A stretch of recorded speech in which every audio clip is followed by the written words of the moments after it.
বাল্যবিবাহের ভেজাল থেকে মুক্ত অর্জন করতে পারেন, কিন্তু মাননীয় মডারেটর, সারা জীবনে তিল তিল করে গড়ে ওঠা রহিমাদের স্বপ্নগুলো যখন আইলা বা সিডের মতো বাল্যবিবাহ নামক ভয়াবহ ঝড়ের আঘাতে ধূম্রমুচ্ছ অন্ধকারে বিনাশ হয়ে যাচ্ছে, তখন প্রতিপক্ষ সামাজিক সচেতনতা বলে আরও সময় নয়, আজ সময় এসেছে অর্থসামাজিক অবস্থান পরিবর্তন নিশ্চিত করা।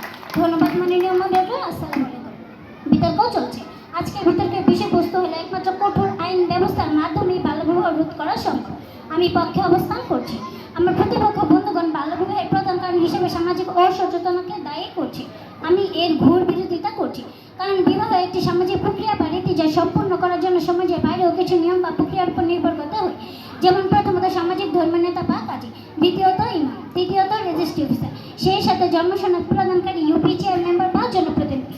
প্রতিপক্ষ আজকে আপনাদের ভারসাম্যতা ধরে নিলাম একজন অসচেতন অভিভাবক তার 14 বছরের মেয়েকে বাল্যবিবাহ দিতে উৎসাহিত হলো, কিন্তু মাননীয় মডারেটর, একজন ইমাম যদি সেই বিয়েটি পড়াতে রাজি না হয়, অফিসার যদি সেই বিয়েটি রেজিস্ট্রি করতে রাজি না হয়, একজন চেয়ারম্যান যদি 14 বছরের বালিকার 18 বছর জন্মসনদ প্রদান না করে, তাহলে কিন্তু পারিবারিক অসচেতনতা থাকা সত্ত্বেও মেয়েটির বাল্যবিবাহ দেওয়া কোনোভাবেই সম্ভব নয়।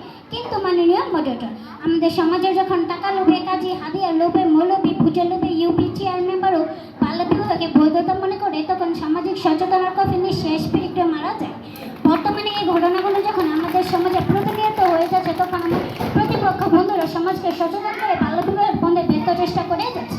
না মাননীয় মডারেটর, সচেতনতা দিয়ে কখনো বাল্যবিবাহ রোধ করা সম্ভব।